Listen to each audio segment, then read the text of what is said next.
जो पुरातत्वविद माने जाते हैं, उन्होंने के ग्रंथ को आप देख ले, उन्होंने लिखा है यहाँ पर कभी भी कहीं मंदिर नाम का कोई नामो निशान नहीं।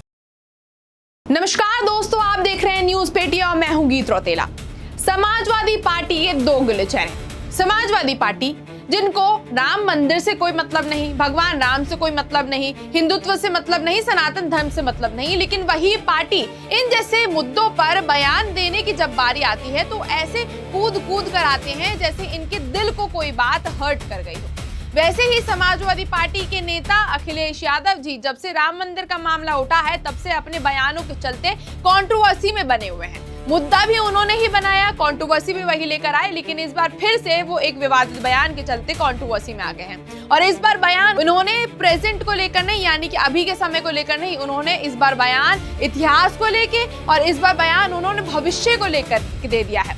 जो भगवान राम त्रेता युग में कभी वनवास पे गए थे, अब अखिलेश यादव जी के हिसाब से भगवान राम दोबारा से वनवास पर जा रहे हैं, ऐसा अखिलेश यादव जी का कहना है। और अब Akhilesh Yadav ji AI video editor बन गए हैं, क्योंकि उन्हें भी पता है कि मार्केट में क्या ट्रेंड चलता है। उसी के हिसाब से उन्होंने एक ऐसी वीडियो, ऐसा पोस्ट, ऐसा बयान सोशल मीडिया पे अपने एक्स अकाउंट पर जारी किया है जिसे देख के आपको काफी शायद मजा आए देखने में, क्योंकि अखिलेश यादव जी जानते हैं कि लोगों को किस चीज से अट्रैक्ट कर सकते हैं अपने विवादित बयान के साथ। वो वीडियो क्या है आप जरा हमारे स्क्रीन पर चलते हुए देख सकते हैं और जरा ध्यान से देखिएगा। ये वीडियो में कितना उदास भरा हुआ है, कितना एकदम इमोशंस छलक रहे हैं इस वीडियो से कि दो स्क्रीन चल रहे हैं। उसमें एक तरफ तो राम नगरी ही दिख रही है जो कि पता नहीं थोड़ी सी डिस्ट्रॉयड हो चुकी है, एक तरफ वो बच्ची है जो गाना गा रही है, रो रही है और किसी के जाने जाते हुए देख रही है कि भगवान राम के मंदिर में कुछ ऐसा हुआ है कि अब भगवान राम दोबारा से वनवास में जा रहे हैं। इस तरह की जो वीडियो बनाई गई है आपने देख लिया होगा।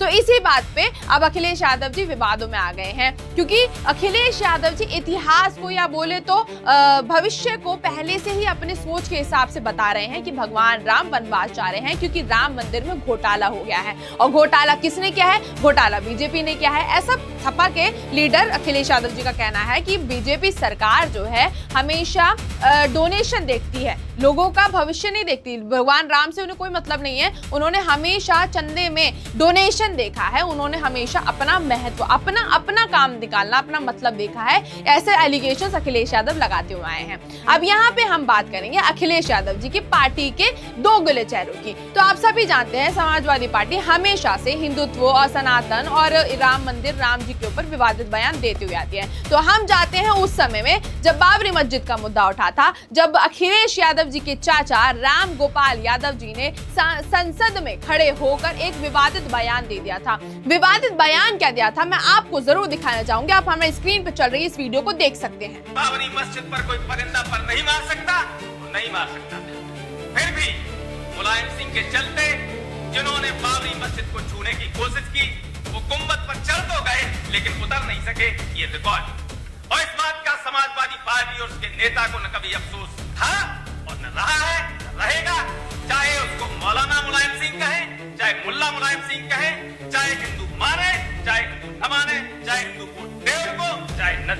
देखा आपने, ये संसद में खड़े होकर राम गोपाल यादव जी ये कह रहे हैं कि बाबरी मस्जिद पे लाखों चढ़े हैं, लेकिन कोई ऐसा रिकॉर्ड नहीं है जिसमें कोई भी बंदा उस कुंभत पर चढ़ने के बाद नीचे आ गया हो। मुलायम सिंह की सरकार थी उस टाइम पे, अखिलेश यादव जी के पिताजी मुलायम सिंह यादव की सरकार थी, और जितने भी लोग बाबरी मस्जिद को उस टाइम पे तोड़ने के लिए चढ़े थे उसको मुलायम सिंह जी ने जिंदा नहीं छोड़ा। इस तरह की बातें जो है भरे संसद में राम गोपाल यादव जी कहते हुए आ रहे हैं। उन्होंने ये भी कहा ये रिकॉर्ड है कि हमने किसी को नीचे नहीं आने दिया। अब चाहे आप उन्हें मुल्ला मुलायम जी कहें, ये मौलाना मुलायम जी कहें, हमें यानी कि सपा सरकार को, सपा की पार्टी को बिल्कुल भी अफसोस नहीं है इस बात का। इस तरह के बयान राम गोपाल यादव जी कहते हुए आए हैं। अब जरा अखिलेश यादव से इसी बात पर सवाल उठ जाता है, क्या उन्होंने अपने चाचा के बयान नहीं देखे थे जब उन्होंने बोला था कि बाबरी मस्जिद में जितने लोग उनको तोड़ने के लिए चढ़े थे, उनको जो मरवाया था, जो भी चीज हुई थी उस टाइम पे, उन्हें उनका कोई दुख ही नहीं है। उन्होंने तो अपने भाई को ही, यानी कि राम गोपाल यादव ने अपने भाई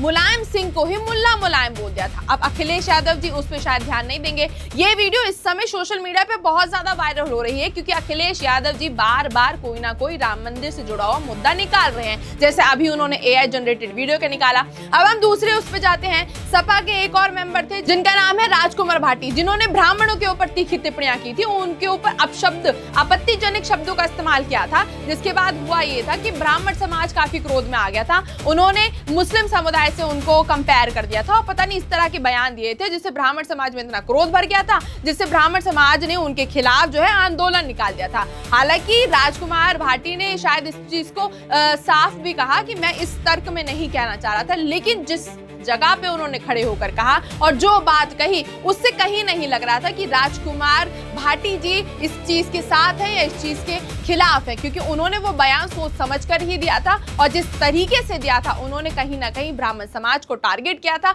और उनके लिए आपत्तिजनक शब्दों का इस्तेमाल किया था। और दूसरे अगर हम सपा के एक और लीडर की बात करें तो दूसरे यदुनंदन लाल वर्मा, जिन्होंने तो इतनी ही आपत्तिजनक टिप्पणियां दी थी जिसे सोचकर सारे समाज में आक्रोश पैदा हो गया था। उन्होंने सीधा राम, सीता जी और कौशल्या जी पर आपत्तिजनक टिप्पणियां दी थी, आपत्तिजनक शब्दों का इस्तेमाल किया था। भरे समाज के बीच में उन्होंने इस तरह के शब्दों का इस्तेमाल किया था। श्री राम के लिए, माता सीता के लिए और कौशल्या माता के लिए उन्होंने बहुत ही गलत तरह के बयान बोले थे, उनके संबंधों के बारे में गलत तरीके के बयान दिए थे और ये जाने बिना कि हमारे इतिहास में क्या लिखा हुआ है, क्या हुआ था त्रेता युग में, क्या सहा था श्री राम ने, 14 साल का वनवास किया था, उनके साथ उनकी पत्नी भी गई थी और उनकी माँ कौशल्या का क्या महत्वपूर्ण इतिहास रहा है, ये शायद सपा पार्टी ने कभी देखना और समझना जरूरी ही नहीं समझा। क्योंकि सपा पार्टी को हमेशा दिखता क्या है, उनको ये दिखता है कि उनका वोट बैंक कहां से आ रहा है। अब इलेक्शन आ रहे हैं, सब जानते हैं 2027 में इलेक्शन है, यूपी इलेक्शन है,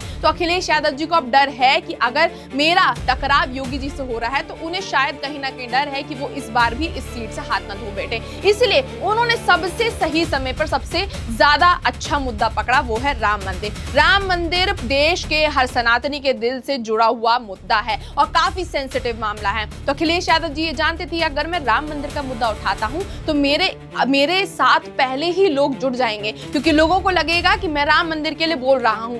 हालांकि अखिलेश यादव जी पहले ये कहते हैं कि इन जैसे मामलों पे राजनीतिकरण नहीं होना चाहिए, लेकिन अब जब ऐसा मामला खुद उठाया है और खुद ही राजनीतिकरण करते हुए नजर आ रहे हैं। अखिलेश यादव वही हैं जो अयोध्या के उद्घाटन पे आज तक नहीं गए, यानी कि उद्घाटन तो छोड़िए, वो आज तक अयोध्या गए ही नहीं है। कभी उन्होंने वहां पे ये नहीं देखा कि राम जी की किस तरह की मूर्ति वहां पे स्थापित की हुई है, किस तरह की दीवारें, किस तरह की सीढ़ियां, किस तरह का पूरा स्ट्रक्चर बना हुआ है, उन्होंने वो कभी जाकर नहीं देखा है। हालांकि उन्होंने उस चीज को छुपाने के लिए कि मुझे लोग गलत ना समझे कि मैं राम मंदिर के उद्घाटन में नहीं गया, तो वो कहीं और जाके गंगा स्नान कर रहे थे, अपने पाप धो रहे थे, लेकिन उन्होंने वहां नहीं जाना जरूरी नहीं समझा।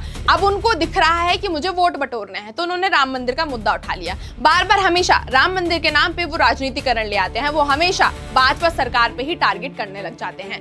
जिसके बाद यहाँ पे अखिलेश यादव जी से सवाल उठ रहा है कि क्या वो एक्स अकाउंट नहीं चलाते, एक्स ट्विटर नहीं चलाते, और क्या उन्हें अपने चाचा की वायरल वीडियो नहीं दिख रही है जहाँ पे राम गोपाल वर्मा जी ये कह रहे हैं कि जिन्होंने बाबरी मस्जिद पर हाथ उठाया हमने उन्हें ही उठवा दिया इस दुनिया से। इस तरह की जो वो बयान दे रहे हैं कि उनके पिताजी को मुल्ला मुलायम जी, मौलाना मुलायम जी कह रहे हैं, क्या उन्हें उस चीज से आपत्ति नहीं है कि उनके पिता को वो किसी दूसरे ही जाति से जोड़े जा रहे हैं, दूसरे ही समुदाय से जोड़े जा रहे हैं और जो उन्होंने किया था उन चीज का बिल्कुल अफसोस नहीं है, इस तरह की बातें कह रहे हैं। क्या उन्हें ये चीज बिल्कुल नहीं दिख रही है? क्या अखिलेश यादव जी को तब नहीं दिखाता जब यदुनंदन जी सीता माता, राम जी और कौशल्या जी पे आपत्तिजनक टिप्पणियों का इस्तेमाल कर रहे थे, बिना ये जाने कि वो हमारे सनातन धर्म से, हिंदुत्व से कितना जुड़ा हुआ है, क्या इतिहास है उनका, बिना ये जाने उन्होंने जो समाज के सामने जो टिप्पणियां दी थी, क्या अखिलेश यादव ने उसके ऊपर बोलना जरूरी नहीं समझा कि इस चीज में गलत टिप्पणियां का इस्तेमाल नहीं होना चाहिए? क्या उनको अखिलेश यादव को तब गलत नहीं लगा था? क्या अखिलेश यादव को तब गलत नहीं लगा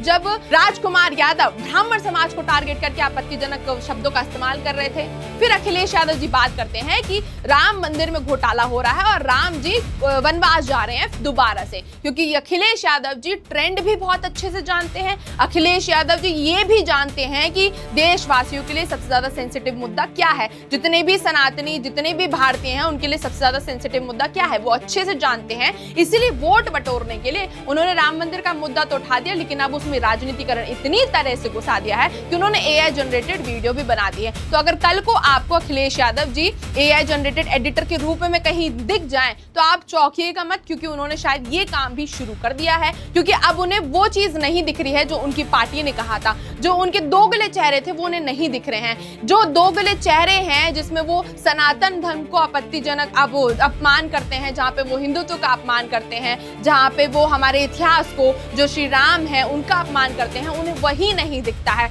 लेकिन उनको भविष्य दिख रहा है, उनको अभी का समय दिख रहा है कि राम जी वनवास जा रहे हैं। ये है अखिलेश यादव जी की मानसिकता कि वोट बटोरने के लिए हम किसी भी हद तक कितने भी दोगले चेहरे अपना सकते हैं, जो काफी सोचने का विषय है। लेकिन हमें जानना है कि आपकी इस मुद्दे पर क्या राय है, हमें कमेंट सेक्शन में जरूर बताइएगा।